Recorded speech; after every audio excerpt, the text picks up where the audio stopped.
کیا جائے گا۔ حضرت علی قرآن کی اس آیت کی تفسیر میں فرماتے ہیں علمہم، اس کا مطلب یہ اللہ تعالیٰ کہنا چاہتا ہے علمہم، آئے لوگوں تم اپنے بچے کو قرآن کی تعلیم دو، علمہم تم اپنے بچے کو حدیث کی تعلیم دو، علمہم تم اپنے بچوں کو سب سے پہلے دین کی تعلیم دو، تم اپنے بچوں کو سب سے پہلے دین کی تعلیم سکھاؤ۔ آپ کا بیٹا بھی چھوٹا ہے، اس کی عمر 14-15 سال کی ہے، وہ آپ سے کہتا ہے ابو میرے جو اور دوست ہیں وہ موٹر سائیکل چلاتے ہیں، مجھے بھی موٹر سائیکل چلانا ہے، مجھے بھی ایک بائک دلا دیجئے، میں بھی موٹر سائیکل چلانا چاہتا ہوں۔ لیکن آپ کو معلوم ہے میرے بچے کو ابھی موٹر سائیکل چلانے کا طریقہ نہیں آتا ہے، میرا بچہ ابھی موٹر سائیکل چلانا نہیں جانتا ہے، اگر وہ اس روڈ پر نکل گیا بڑی بڑی لاریاں آتی ہیں،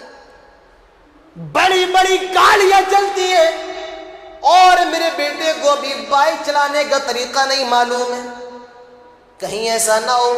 اس روڈ پر اس کی بائک کا بیلنس بگڑ جائے، کہیں ایسا نہ ہو اس روڈ پر میرے بیٹے کی بائک کا بیلنس خراب نہ ہو جائے اور اس کی بائک کسی لوری کے اندر اور کسی کار کے اندر نہ چلی جائے اور اسی موقع پر میرے بیٹے کا ایکسیڈنٹ نہ ہو جائے۔ آپ کو معلوم ہے اس روڈ پر ٹریفک ہوتا ہے، جام ہوتا ہے، میرے پیارے ساتھیوں آج فتنوں کا ٹریفک لگا ہوا ہے، آج گناہوں کا بازار لگا ہوا ہے، اور آپ کا بیٹا نکلا ہے، آپ کا بیٹا نکلا ہے، ابھی اسے قرآن و حدیث کا علم نہیں ہے، ابھی اسے دین کی نالج نہیں ہے، ابھی اسے قرآن و حدیث کا علم نہیں ہے، کہیں ایسا نہ ہو کسی فتنے سے آپ کے بیٹے کا ایکسیڈنٹ نہ ہو جائے، کہیں ایسا نہ ہو کسی فتنے سے آپ کا بیٹا مر نہ جائے، آپ کا بیٹا کسی فتنے کی چپیٹ میں نہ جائے اور اس کا ایمان خراب نہ ہو جائے، اس کا دین خراب نہ ہو جائے اور وہ اس کے لیے جہنم کا سبب نہ بن جائے۔ اسی لیے سب سے پہلے اپنے بیٹے کو قرآن سکھائیے، حدیث سکھائیے، دین کی تعلیم سکھائیے، عالم بنائیے اپنے بیٹوں کو، حافظ بنائیے۔ گھر میں بیٹا پیدا ہو، امام صاحب محلے کے مولانا صاحب آئیں کہتے ہیں اللہ نے آپ کو بیٹا دیا ہے، اس کو عالم بنا دیجیے، اس کو حافظ بنائیے۔ حافظ بنائیں گے، عالم بنائیں گے، کیا کرے گا بڑا ہو کر؟ 8,000 اور 10,000 روپے میں کسی مسجد میں امامت کرائے گا؟ رمضان ہوگا تو جھولا لے کر چندہ کرنے نکل جائے گا؟ نہیں، ہم نہیں بنائیں گے، ہم تو اپنے بیٹے کو ڈاکٹر بنائیں گے، میڈیکل کی تعلیم دیں گے، بہت زیادہ پیسہ کمائے گا، ہم یہ 8,000 اور 10,000 میں امامت کرانے والا ملا اور مولوی نہیں بنائیں گے۔ ٹھیک ہے، ڈاکٹر بنا دیا، ڈاکٹر بنا دیا، بیٹا بڑا ہو گیا، اس نے اپنا ایک کلینک بھی کھول لیا، شادی ہوئی، جہیز میں کار ملتی ہے، شام کے وقت ڈاکٹر صاحب اپنی کار سے اپنے گھر آ رہے ہیں، ہائی وے پر